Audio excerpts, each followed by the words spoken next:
My parents took $50,000 to stay quiet after a hospital stole my DNA at 14, now I'm 17, and the nurse who used it just asked me to raise the son I never knew I had. When I asked my mom why she hid it, she whispered, "Because we thought you'd never find out." I didn't answer. That was 9 months ago. Yesterday, she sat in the front row at his kindergarten graduation, holding a sign that said, "Go Lucas." I was scrolling through TikTok on the couch when my mom walked in holding a stack of envelopes. Christmas was 3 weeks ago, and she'd made the whole family do those 23andMe tests as her idea of family bonding. "Your results came in," Mom said, tossing me the envelope. She seemed weirdly tense, but I figured she was just stressed about work. I ripped it open while she stood there watching me. The ancestry stuff was boring. Then I scrolled down to the DNA relatives section. My heart stopped. Right there at the top it said, "Child, male, age 3, living within 50 miles. I laughed because what else was I supposed to do? "Mom, their system is broken. Says I have a kid." I showed her my phone screen. The color drained from her face completely. She grabbed the phone from my hands and stared at it. Then she called for my dad in that voice she only uses when something is seriously wrong. Dad came downstairs and they both studied my phone like it was some ancient artifact. They kept exchanging these looks. Finally, Dad said we needed to talk. That's when I started feeling sick to my stomach. They sat me down at the kitchen table like they did when they told me Grandpa died. "There's something we need to tell you," Mom started. Her hands were shaking. "When you were 14, you had your tonsils removed at Riverside Medical." I remembered that. Worst week of my life. Nothing but ice cream and pain meds. "Yeah, so what does that have to do with anything?" Dad cleared his throat. "A few months after your surgery, we got a letter from the hospital. There had been some irregularities with their procedures. They offered us a settlement if we signed some papers." My brain wasn't computing what they were saying. Mom jumped in. "We didn't think you'd ever need to know. The hospital was harvesting genetic material from patients during routine procedures, selling it to fertility clinics." I stood up so fast, the chair fell over. "You're telling me someone stole my sperm when I was 14, and you knew about it?" "We didn't know they'd actually use it," Dad said. He looked older than I'd ever seen him. "The lawyer said the samples were destroyed in the investigation." My phone buzzed. An email from 23andMe. Someone had messaged me through their system. Pili Dogan, the woman who'd used my stolen DNA to have a baby. I clicked on her profile, and there was a picture. A little boy with my exact eyes staring back at me. Mom was crying now. "We took the money for your college fund, $50,000. We thought we were protecting you." I felt like I was drowning. Some stranger out there was raising my biological son. A kid I never chose to create. A kid who existed because a hospital violated me when I was barely a teenager. The room started spinning. The next few days were a blur of lawyers and paperwork. Turns out Pili Dogan was a nurse at Riverside who got fired during the investigation. She'd stolen several samples before they caught her. Used mine for her own IVF procedure. The lawyer said she was filing for child support now because she'd lost her job and was desperate. We met at the lawyer's office a week later. She brought Lucas. That was his name. Lucas. He had my nose and my stupid cowlick that never stays down. He was playing with a tablet in the corner while the adults talked about money and custody and rights. Pili looked exhausted, broken. She kept apologizing and crying. Said she'd been 35 and single and couldn't afford regular IVF. Said she picked me from the medical files because I had good grades and no health issues, like I was a product in a catalog. "I know what I did was wrong," she said, "but I love him. He's my whole world. I just can't afford to take care of him alone anymore." The lawyer was talking about our options, how we could fight it, how she'd committed fraud, how we could probably get her arrested, but I couldn't stop staring at Lucas. He looked up at me and smiled. He had no idea his whole existence was based on a crime. That's when Pili dropped the real bomb. "I have stage 3 lymphoma. Started treatment last month. I need to know someone will take care of him if I don't make it." My parents went silent. The lawyer stopped writing. Lucas kept playing his game, oblivious to how his world was about to change. And I sat there, 17 years old, trying to figure out how to be a father to a kid I never knew existed. A kid who only existed because adults I trusted violated me and covered it up. The meeting ended without any decisions. We're still figuring it out. But I added Pili on Facebook yesterday. She posts videos of Lucas constantly. He likes dinosaurs and hates vegetables, just like I did at that age. I scrolled through more of her posts that night. Lucas at the park, Lucas eating ice cream, Lucas building blocks. Each video felt like watching a life I should have been part of but wasn't. My hands shook as I watched him blow out 3 candles on a dinosaur cake. Mom knocked on my door around midnight. She came in without waiting for an answer and sat on the edge of my bed. The mattress creaked under her weight. She reached for my hand, but I pulled away. "We thought we were protecting you," she whispered. I kept scrolling through Pili's Facebook. Lucas in a Halloween costume. Lucas at the zoo. Lucas sleeping in what looked like a hospital bed with an IV in his arm. The timestamp said 2 weeks ago. "You took $50,000 to keep quiet about someone stealing part of me," I said. She flinched. "The lawyer said the samples were destroyed. We never imagined." "You never imagined what? That someone would use them? That I'd find out? That there'd be a kid out there with my DNA who thinks some criminal is his only family?" Mom stood up and walked to my window. She pressed her forehead against the glass. "We were scared. You were so young. The hospital threatened to drag it out in court for years. They said you'd have to testify about what they did during the surgery. We couldn't put you through that." I closed Facebook and threw my phone on the nightstand. "So instead, you let me find out from a DNA test that I have a son. Real protective, Mom." She turned around. Tears streaked her face. "What do you want us to do? We can't change what happened. I want you to stop lying to me. I want you to stop making decisions about my life without telling me. I stopped because I didn't know what I wanted. Some kid I'd never met was dying to meet his dad, except his dad was a 17-year-old who just found out he existed. Mom left without saying anything else. I heard her crying in her room through the thin walls. Dad's voice rumbled low, trying to comfort her. I pulled my pillow over my head but couldn't block out the sound. The next morning, I called the lawyer myself. Mr. Patterson sounded surprised to hear from me. I want to meet Lucas again. Without all the lawyers and offices and paperwork. He cleared his throat. That's not advisable at this time. Mr. Dogan is pursuing child support and any interaction could be seen as... I hung up on him. Pilly had included her number in her Facebook message. I stared at it for 20 minutes before dialing. She answered on the first ring. Hello? It's me. It's me. Silence stretched between us. I heard Lucas laughing in the background. I'm sorry, she finally said. I'm so sorry. I know that doesn't fix anything, but can I see him? Just normally? Like at a park or something? She made a sound that might have been a sob. He's been asking about his dad. I told him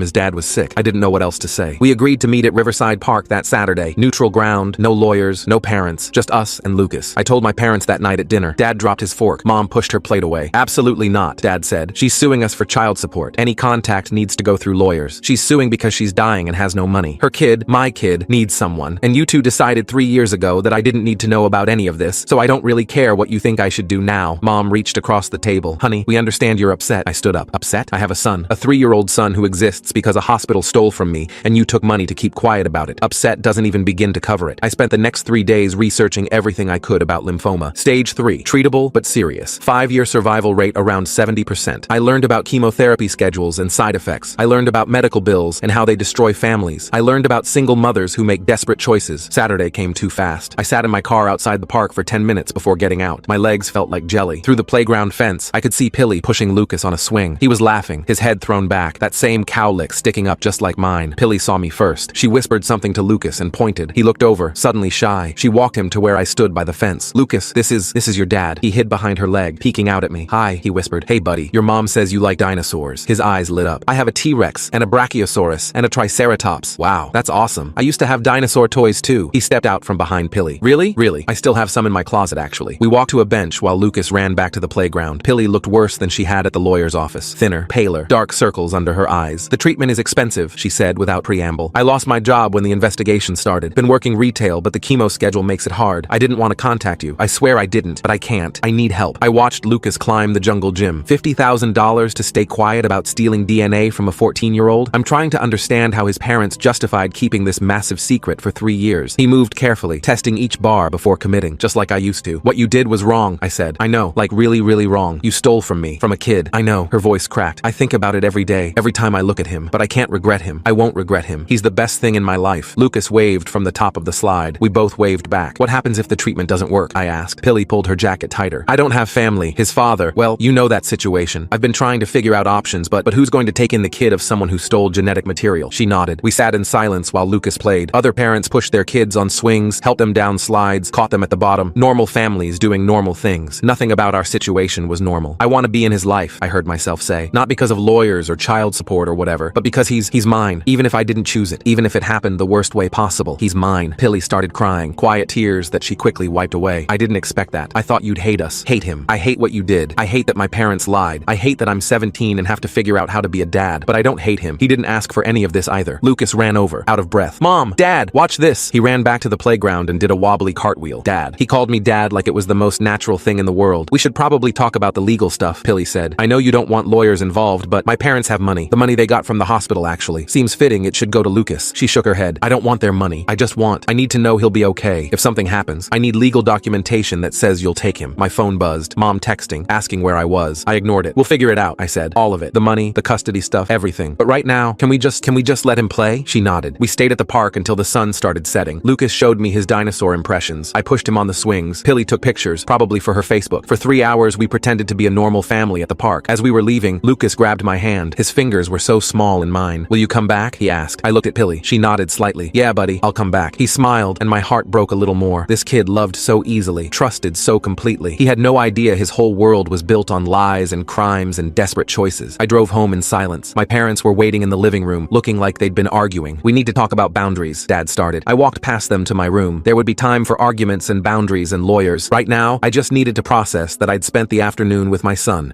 who called me dad, my son who existed because of a crime everyone wanted to pretend hadn't happened. I pulled out my old box of dinosaur toys from the closet, dusty plastic figures I hadn't touched in years. Tomorrow I'd clean them off, maybe bring them to the park next time. Lucas would like that. My phone buzzed, a Facebook notification. Pilly had tagged me in a photo. Lucas on the swings, me pushing him, both of us laughing. The caption just said, said, "Thank you." I accepted the tag. Let people see. Let them ask questions. I was tired of secrets. Mom knocked again. "Honey, can we please talk?" "Tomorrow," I called back. "We'll talk tomorrow. Tonight, I just wanted to look at pictures of my son and try to figure out how to be 17 and a father at the same time. How to love a kid who came from a crime. How to forgive parents who lied. How to help a dying woman who stole from me but loved the result more than anything. Tomorrow would bring lawyers and arguments and decisions. Tonight, I just scrolled through 3 years of photos I'd missed, memorizing the face of a little boy who had my eyes and my cowlick and my old love of dinosaurs. The morning brought exactly what I'd expected. Mom and Dad sat at the kitchen table with coffee and serious expressions. I grabbed a bowl of cereal and joined them, ready for round 2. Dad started with his prepared speech about legal ramifications and protecting our family's interests. Mom chimed in with concerns about emotional manipulation and getting too attached. I let them talk while I ate my cereal, nodding occasionally to show I was listening. When they finished, I pushed my empty bowl aside. I explained that Lucas was my son, regardless of how he came to exist. I told them about watching him play, seeing myself in his movements, feeling a connection I couldn't ignore. Dad's jaw tightened. Mom's eyes filled with tears again. The conversation went in circles until I stood up and announced I was meeting Pilly and Lucas again that afternoon, this time at her apartment. Dad slammed his hand on the table. Mom gasped. I walked out before they could launch into another lecture. Pilly's apartment complex sat on the edge of town, one of those places with peeling paint and broken playground equipment. I climbed the stairs to the 3rd floor, my stomach churning with each step. The hallway smelled like old carpet and cooking grease. She opened the door before I could knock. Lucas peeked out from behind her legs, clutching a stuffed dinosaur. The apartment was small but clean, toys scattered across the living room floor, medical bills stacked on the coffee table, a calendar on the wall marked with chemotherapy appointments. Lucas warmed up quickly this time. He showed me his dinosaur collection, explaining each one's special powers. I sat on the floor with him, making dinosaur noises and staging epic battles. Pilly watched from the couch, looking even more exhausted than before. After an hour of playing, Lucas fell asleep on the carpet, still clutching his T-Rex. Pilly covered him with a blanket and motioned for me to follow her to the kitchen. She poured 2 glasses of water and leaned against the counter. She pulled out a folder from a drawer and slid it across to me. Inside were medical records, treatment plans, bills marked past due in red. The numbers made my head spin. Tens of thousands of dollars, insurance covering barely half. I studied the papers while she explained her situation. Lost her nursing license after the investigation. Working minimum wage at a grocery store. Missing shifts for chemo. Behind on rent. Running out of options. She showed me another document. A will she'd drafted. My name listed as Lucas's guardian if something happened to her. My hands shook as I read it. This was real. Too real. I asked about her treatment, her prognosis. She shrugged and said the doctors were optimistic, but nothing was guaranteed. She needed to focus on getting better, but the stress of finances made everything worse. The way she looked at me made it clear what she was asking without actually asking. I left that afternoon with my head spinning. Lucas had woken up and hugged me goodbye. His little arms around my neck felt like chains and lifelines at the same time. Back home, I found Mom in my room, going through my laptop. She jumped when I walked in, guilty but defiant. She'd found my research on lymphoma, on custody laws, on Pilly's background. We argued. She accused Pilly of manipulating me. I accused her of invading my privacy. Neither of us backed down. Dad joined the argument, bringing printouts from a private investigator he'd hired, Pilly's credit history, her work record, even her dating profile from years ago. I felt sick looking at it. This violation of someone already desperate. They painted a picture of an unstable woman who'd make terrible choices, who'd stolen genetic material, who was now using her illness to trap me. I threw the papers in the trash and stormed out. I drove around for hours, ending up at the park where I'd first met Lucas. Empty swings moved in the wind. I sat on the bench and tried to sort through the mess in my head. My parents weren't wrong about Pilly's past, but they hadn't seen Lucas, hadn't felt that connection. My phone rang. Pilly's number. Her voice sounded strange, slurred. She was at the hospital. Bad reaction to the chemo. No one to watch Lucas. Could I come? I broke several traffic laws getting there. Found Lucas in the waiting room with a worried nurse. He ran to me, crying. I picked him up and he buried his face in my shoulder. The nurse explained that Pilly was stable, but would be admitted overnight. Did I have legal authority to take the child? I lied. Said I was his father, which was technically true. Showed my ID. The nurse looked skeptical but had bigger problems to deal with. I carried Lucas out to my car, realizing I had no car seat. No idea what I was doing. We stopped at a store. I bought a car seat, struggling to install it while Lucas watched. Bought some pull-ups because I didn't know if he was potty trained. Goldfish crackers because kids like those, right? My hands shook the entire time. I couldn't take him home. My parents would lose it. Instead, I drove to my friend Jake's house. His older sister had kids. Maybe she'd know what to do. Jake answered the door, took one look at me holding a toddler, and his eyes went wide. His sister, thankfully, was home. She helped without asking too many questions, showed me how to properly buckle the car seat, gave me tips on bedtime routines, lent me some toys and books her kids had outgrown. I texted my parents that I was staying at Jake's. Mom called 17 times. I didn't answer. Lucas needed dinner, a bath, someone to read him stories, someone to be there when he woke up crying for his mom. That night was the longest of my life. Lucas doing cartwheels and calling him dad, like he's been practicing in the mirror for weeks. Meanwhile, our teen hero's processing fatherhood faster than his AP biology homework ever prepared him. Lucas woke up every hour, confused and scared. I held him, rocked him, made up stories about brave dinosaurs. By morning, we were both exhausted, but he was calling me daddy like he'd been doing it forever. Pilly called from the hospital. Her voice sounded stronger. She thanked me repeatedly, crying, said she'd never had anyone she could count on before. The words felt heavy, loaded with expectation. I brought Lucas to visit her that afternoon. He clung to her hospital bed, careful of her IV lines. She looked small and fragile against the white sheets. The nurse mentioned something about social services doing a home visit. Pilly's eyes went wide with panic. After the visit, I took Lucas back to her apartment to get some of his things, found an eviction notice taped to the door, 3 months behind on rent, 10 days to pay or get out. The weight of her situation crashed over me. My phone had 53 missed calls from my parents. I finally answered. Mom was crying. Dad was yelling. They demanded I come home immediately, bring the child to proper authorities, stop this insanity. I hung up and turned off my phone. Lucas and I spent the day at the park, then the library, then a McDonald's with a playground, anywhere but home. He was easy to entertain, happy to have someone paying attention to him, but I could see the worry in his eyes when he asked about Mommy. That evening, I knew I had to face my parents. Brought Lucas with me because I had nowhere else to take him. Mom opened the door, saw him, and her face went through about 12 emotions at once. They let us in. Lucas charmed them despite their best efforts to stay distant. He showed Dad his dinosaur, helped Mom set the table with careful concentration. By dinner, they were sneaking glances at him, seeing what I saw. The familiar features, the expressions that matched old family photos. After Lucas fell asleep on the couch, we talked, really talked. Not about lawyers or rights or wrongs, but about a little boy who needed stability. About a sick woman who'd made terrible choices but loved her son. About what family meant when it came in unexpected packages. Dad finally said what we were all thinking. The money from the hospital settlement. It was meant for my college, but maybe it had a different purpose now. The next few days blurred together. Hospital visits, playground afternoons, nights where Lucas stayed with us because Pilly was too sick from treatment. My parents slowly shifting from resistant to protective. Pilly was released, but weak. I drove her home, Lucas chattering in the back seat about staying at my house. She looked at the eviction notice and her shoulders sagged. I made a decision without consulting anyone. I told her about the settlement money. Her face went through shock, suspicion, hope, and back to suspicion. She accused me of trying to buy Lucas. I explained it wasn't about buying anything. It was about making sure Lucas had a home, food, stability, that she could focus on getting better without worrying about money. She broke down completely, sobbing about not deserving help after what she'd done. I sat there, 17 years old, comforting the woman who'd stolen my genetic material. Life was surreal. My parents were surprisingly supportive when I told them. Mom had been researching assistance programs. Dad had talked to a lawyer about setting up a trust for Lucas. They were still angry about the past, but focused on the future. We worked out an arrangement. The settlement money would pay off Pilly's medical debt and keep her apartment. A monthly amount for Lucas's needs. In exchange, she'd add my parents as emergency guardians along with me. Everything legal and documented. Pilly fought it at first, pride and guilt warring on her face, but Lucas needed stability more than she needed her pride. She signed the papers with shaking hands. The first month was an adjustment. I spent every free moment with Lucas, learned his routines, his fears, his favorite foods. My parents went from reluctant to involved, Mom teaching him letters, Dad building block towers. Pilly's treatment intensified. More bad days than good. I'd find her crying in the bathroom while Lucas played, terrified of leaving him. We didn't talk about it directly, but we both knew what she was preparing for. She started teaching me everything. How Lucas liked his sandwiches cut, which songs helped him sleep, his allergies, his fears, his doctor's information. Information dumped with desperate urgency. One night, she called me crying. Lucas was asleep, but she couldn't stop thinking about what she'd done, how she'd created this whole situation, how sorry she was for stealing from me, for ruining my life. I told her she hadn't ruined anything, that Lucas was amazing, that maybe things happened in messed up ways, but the result was this incredible kid who deserved all the love we could give him. She cried harder. My friends found out eventually. Small town gossip traveled fast. Some thought it was cool having a kid. Others whispered about the weird circumstances. I stopped caring what they thought. Lucas was more important than high school drama. The custody arrangement became more formal as Pilly's health fluctuated. Legal documents giving me decision-making power for medical and educational choices. Power of attorney if she was hospitalized. Each signature felt like another step toward an inevitable future. Lucas started calling my parents grandma and grandpa. Mom cried the first time. Dad bought him a toy workbench and spent hours teaching him to use plastic tools. They were grandparents in every way that mattered. Pilly had a bad reaction to a new treatment. Spent a week in the hospital. Lucas stayed with us full time. He adapted quickly, resilient in the way only children can be. But he'd wake up asking for Mommy, and I'd have to explain she was getting medicine to feel better. During that week, I realized how much my life had changed. Friends were planning for prom while I was learning about preschool enrollment. They complained about homework while I worried about custody documents. The gap between my old life and new reality felt massive. Pilly recovered but was weaker. She started a notebook for Lucas, writing letters for birthdays she might miss, recording family history he'd want to know, memories of his early years. I'd find her writing late at night, racing against time. She asked me to help her make videos, messages for Lucas's future milestones, first day of school, graduation, wedding day. We spent afternoons recording while Lucas napped, her trying not to cry, me holding the camera with steady hands while my heart broke. The financial arrangement helped, but money couldn't fix everything. Pilly's apartment was on the 3rd floor. Stairs became impossible some days. My parents suggested she move closer to us. Dad found a small house for rent near our neighborhood. 1st floor, yard for Lucas. Moving day was bittersweet. Pilly directing from the couch, too tired to help. Lucas excited about his new room. My parents and I doing most of the work. The house felt like an admission of what what we all knew was coming. Lucas started spending half his time with us, an unspoken arrangement that became routine. Dinner at our house, bedtime at his, weekends alternating based on Pilly's treatment schedule. Two homes blending into one extended family. Pilly and Mom developed an unexpected friendship, bonding over Lucas stories, sharing parenting duties, Mom teaching Pilly to knit so she could make Lucas scarves and hats, small acts of kindness replacing old resentments. I caught them talking one afternoon, Pilly thanking Mom for raising a good son, Mom saying she was sorry for judging her so harshly, both of them crying, Lucas playing between them, oblivious to the weight of their words. The notebook grew thicker, videos files multiplied, Pilly preparing for a future she might not see. I helped organize everything, scanning photos, backing up files, creating a digital legacy for Lucas to have someday. She made me promise to tell Lucas the truth when he was older, not the sanitized version, but the real story, how she'd wanted him so badly she'd done something unforgivable, how I'd chosen to love him anyway, how families could form in the strangest ways. Spring arrived with better news. Pilly's latest scans showed improvement, tumors shrinking, doctors cautiously optimistic. We celebrated with ice cream in the park, Lucas running between us, chocolate on his face. But the improvement came with its own challenges. Pilly getting better meant examining our strange family dynamic. What happened when she didn't need us as much, when the crisis passed? Where did boundaries exist in this unconventional arrangement? We had awkward conversations about the future. Dating seemed impossible for either of us. How did you explain this situation to someone new? Co-parenting a child born from a crime, bound together by circumstances neither of us chose. Pilly started talking about going back to school, getting certified in something new since nursing was off the table, building a life that wasn't defined by her mistakes. I encouraged her, even as I wondered what that meant for Lucas, for us. Lucas turned 4. We threw a party in the backyard, both sets of his grandparents there, though Pilly's parents still struggled with the situation. Kids from his preschool, normal and strange at the same time. I watched him blow out candles and thought about the journey, from finding out he existed to planning his birthday parties, from anger and confusion to something resembling love, not the path I'd planned, but the one I was on. Pilly pulled me aside during the party, thanked me again for everything, said she knew the arrangement was strange, but she couldn't imagine doing this without us, without me. The weight of interdependence hung between us. That night, after cake and presents, Lucas fell asleep in my lap. Something's not quite right about how quickly Pilly went from desperately sick to talking about going back to school and building a new life. She had tumors serious enough to need all those goodbye videos, but now she's planning a future? Pilly and I sat on her porch, watching fireflies, not talking about the past or future, just existing in a moment where things were stable, if not normal. My senior year started with unique challenges. Parent-teacher conferences where I was the parent, soccer practice instead of parties, college applications competed with custody paperwork for my attention. Teachers who'd known me since freshman year struggled with my new reality. The guidance counselor didn't know how to advise someone planning college around shared custody. My situation didn't fit their neat categories. Pilly's health stabilized enough for her to start online classes, accounting, practical, and employable. She studied while Lucas played, determined to build something better. I helped when I could, math coming easier to me than to her. We developed rhythms, Tuesday dinners together, weekend park visits, doctor appointments shared between us. Not quite a couple, but more than co-parents. A partnership born from necessity, evolving into something harder to define. My parents embraced their grandparent role fully. Mom retired early to help more with Lucas. Dad started a college fund, joking about second chances at saving for education. They'd forgiven the past in favor of the present. Lucas started asking harder questions. Why he had 2 houses. Why other kids only had 1 daddy. We gave age-appropriate answers, saving the full truth for later, preserving his innocence while laying groundwork for eventual honesty. Pilly finished her first semester with straight A's, proud and exhausted. We celebrated with pizza and a movie, Lucas asleep between us on the couch. These moments of normalcy felt precious, hard-won through months of uncertainty. Summer break arrived with new complications. Pilly's health improvements coincided with increasingly strange behavior. She started showing up at our house unannounced, always when Lucas wasn't there. She'd cry about missing him, then ask detailed questions about our daily routines. Mom noticed first, mentioning how Pilly seemed to memorize our schedules. I found Pilly in Lucas's room at our house one afternoon, going through his drawers. She jumped when I walked in, clutching one of his shirts. She explained she just wanted something that smelled like him for the nights he stayed with us. The explanation felt off, but I let it slide. Dad discovered the first real problem. Our bank statements showed small withdrawals we hadn't made. The amounts matched the trust fund access we'd given Pilly for Lucas's needs. When confronted, she broke down, admitting she'd been using the money for online gambling, trying to win enough to become financially independent. She promised to stop. Lucas started having nightmares whenever he stayed at Pilly's house. He'd wake up crying about monsters but couldn't explain more. Pilly said it was just a phase, but something felt wrong. I installed a baby monitor app on an old phone, leaving it in his room at her house. The recordings revealed Pilly telling Lucas scary stories before bed. Stories about daddies who steal children, about boys who forget their real mommies. She'd hold him while he cried, whispering that only she could protect him. My hands shook, listening to her psychological manipulation of a 4-year-old. I showed my parents the recordings. Mom went pale. Dad's jaw clenched. We agreed to document everything but avoid confrontation until we had a plan. Lucas needed protection, but we had to be smart about it. Pilly's requests grew more demanding. She wanted Lucas full-time, claiming her improved health meant she could handle it. When we suggested maintaining the current schedule, she mentioned consulting a lawyer about her parental rights. The threat hung in the air, unspoken but clear. She started coaching Lucas to say he wanted to live with only her. I'd pick him up and he'd repeat rehearsed lines about missing mommy, wanting to stay at her house, but once away from her, he'd relax and be himself again. The confusion in his eyes broke my heart. Mom discovered Pilly had been telling people at Lucas's preschool that we were trying to steal him. She'd painted herself as a victim, a sick single mother being bullied by a wealthy family. Some parents started giving us suspicious looks at pickup time. The gambling debts surfaced when a man showed up at Pilly's house while I was dropping Lucas off. He demanded payment, getting aggressive until I intervened. Pilly later admitted she owed several $1,000s to various online sites. She begged for more money from the trust. Dad hired a forensic accountant to review the trust fund usage. The results were staggering. Pilly had been siphoning money through various schemes, fake medical expenses, inflated grocery receipts, cash withdrawals for emergencies that never existed, nearly $20,000 unaccounted for. We confronted her with the evidence. She cycled through denial, anger, and finally manipulation. She threatened to take Lucas and disappear, claimed we'd never find them. Then she'd cry and apologize, blaming the stress of illness. The emotional whiplash was exhausting. Lucas started showing signs of trauma, bedwetting, refusing to eat, clinging to me during transfers between houses. The preschool teacher pulled me aside, concerned about his sudden behavioral changes. Something had to give. Pilly's next move was calculated. She called claiming she was having a medical emergency. I rushed over with Lucas to find her perfectly fine, but she'd already called my parents claiming I'd kidnapped him. The manipulation was escalating, using Lucas as a pawn in her psychological games. Mom suggested we start recording our interactions with Pilly. Every pickup, every drop-off, every conversation about Lucas. The recordings revealed a pattern of lies, contradictions, and increasingly erratic behavior. She'd say one thing, then deny it minutes later. The breaking point came during a routine exchange. Pilly grabbed Lucas and ran to her car, screaming that we were abusing him. Lucas was crying, reaching for me. Neighbors came out to watch. She drove off before I could stop her. My parents and I spent 3 terrifying hours not knowing where she'd taken him. She finally answered her phone, claiming she was protecting Lucas from us. She demanded $50,000 to return him. The mask had finally slipped completely. Dad called our lawyer while Mom and I drove to every place we thought she might go. We found her car at a motel 2 towns over. Through the window, we could see Lucas watching TV while Pilly packed their things. She was planning to run. I knocked on the door. Pilly answered, wild-eyed and desperate. She tried to slam it shut, but I blocked it with my foot. Mom appeared beside me. Pilly's face went through a series of expressions before settling on calculated calm. She let us in, immediately launching into accusations. We were trying to steal her baby. We'd turned Lucas against her. The money was rightfully hers for what she'd suffered. Lucas sat on the bed, confused and scared, clutching his dinosaur. Mom sat next to Lucas, talking softly about the cartoon on TV. I stood between them and Pilly, who was growing more agitated. She grabbed a lamp, threatening to call the police and claim we were attacking her. The situation was spiraling. That's when Lucas did something unexpected. He got up, walked past me, and hugged Pilly's legs. He told her he loved her but wanted to go home. All the homes, her house and our house. He didn't understand why everyone was upset. Pilly crumbled. The lamp fell from her hands. She dropped to her knees, sobbing and holding Lucas. The manipulation, the schemes, the desperation, it all poured out. She admitted she'd been terrified of losing him, of being forgotten when she died. Mom knelt beside them, putting her hand on Pilly's shoulder. She spoke quietly about fear and love and making mistakes, about how Lucas needed all of us, but most importantly, he needed us to work together. The tension in the room slowly deflated. We spent the next hour in that motel room, finally having the honest conversation we'd avoided for months. Pilly admitted to the gambling, the manipulation, the lies. She was drowning in fear and debt, making increasingly desperate choices. Dad arrived with our lawyer, but not the police. He brought a different set of papers, not threats or ultimatums, but a new arrangement, one that acknowledged Pilly's fears while protecting Lucas. Clear boundaries, financial oversight, family counseling requirements. Pilly resisted at first, pride flaring, but Lucas had fallen asleep in her lap, trusting and vulnerable. She looked at him, then at us, and finally nodded. She signed the papers with shaking hands. The drive home was quiet. Lucas slept in his car seat. Mom sat in back with him. I drove while Dad followed in his car. The crisis had passed, but the real work was just beginning. We enrolled in family counseling the next week. All of us, even Lucas, in age-appropriate sessions. The therapist specialized in complex family dynamics. Those early sessions were brutal, full of accusations and tears and raw honesty. Pilly's gambling addiction became the first focus. She joined a support group, with Mom surprisingly offering to attend meetings with her. The financial controls we implemented meant she couldn't access money for gambling, but the underlying issues needed addressing. Lucas slowly stabilized as the adults around him became more stable. The nightmares faded. The bedwetting stopped. He still moved between houses, but now with consistency and calm. The therapist taught us all how to prioritize his emotional needs. I deferred college for a year. My parents supported the decision, understanding that Lucas needed stability more than I needed to follow a traditional timeline. Some dreams had to adjust when life threw curveballs. Pilly found a job as a bookkeeper for a local business. The owner knew her story and took a chance. Having legitimate income and a schedule helped her rebuild her sense of self beyond being Lucas's mom or a cancer patient. The trust fund was restructured with stricter oversight. Every expense required documentation, monthly reviews with all parties present. It felt invasive to Pilly at first, but she gradually accepted it as necessary protection for everyone, including herself. Lucas started kindergarten that that fall. We all attended the parent orientation, an odd quartet that drew curious looks. But when Lucas introduced us all as his family, the complexity didn't matter. He was thriving, and that was everything. Pilly's one-year scan came back clear. We celebrated at the park where everything had started. Lucas played while the adults reflected on the journey, from crime to crisis to something resembling coordination. Not perfect, but functional. The arrangement solidified into routine. Sunday dinners at our house, Wednesday afternoons at Pilly's, shared holidays and birthdays, doctor appointments attended by whoever was available, a schedule that prioritized Lucas while respecting everyone's needs. I started community college, taking classes around Lucas's schedule. My professors knew I was a young father and made accommodations. It wasn't the university experience I'd imagined, but it was the education I needed. Pilly and I found a rhythm, not friends exactly, but partners in raising Lucas. We communicated through a shared calendar and weekly check-ins. The therapist helped us establish boundaries that protected everyone's emotional health. Mom and Pilly developed an unexpected partnership. They'd take Lucas to the library together, grocery shop as a team, share recipes and parenting tips. The woman who'd stolen from us became someone Mom genuinely cared about. Dad took longer to warm up, but Lucas broke through his walls, teaching him to build things, reading stories, playing catch in the yard. By Lucas's 6th birthday, Dad was fully invested, calling himself the luckiest grandpa alive. The financial crimes felt distant as daily life took precedence. Raising a child required focusing on the present and future, not dwelling on the past. We'd all made choices, some terrible, but Lucas didn't need to carry that burden. Pilly stayed in recovery, both from cancer and gambling. She had setbacks, moments of weakness, but the support system held. The money controls prevented relapse. The therapy provided tools. The shared commitment to Lucas kept everyone accountable. I turned 20 as Lucas turned 6. We celebrated together, a reminder of how intertwined our lives had become. He made me a card in school, carefully writing Daddy in crayon. Pilly helped him spell it correctly, setting aside any jealousy for his happiness. The story spread through our small town eventually. People whispered, judged, took sides, but Lucas went to school happy, played with friends, and grew up surrounded by people who loved him. The gossip couldn't touch that truth. Looking forward, the path remained complicated. Dating seemed impossible to navigate. Career choices had to factor in custody schedules. Family vacations required negotiation and compromise, but we'd proven we could handle complicated. Lucas knew he was loved. That was the victory. Thanks for reading this story with me. I hope you have a wonderful day. I really love all the support from you, Gus, in my videos.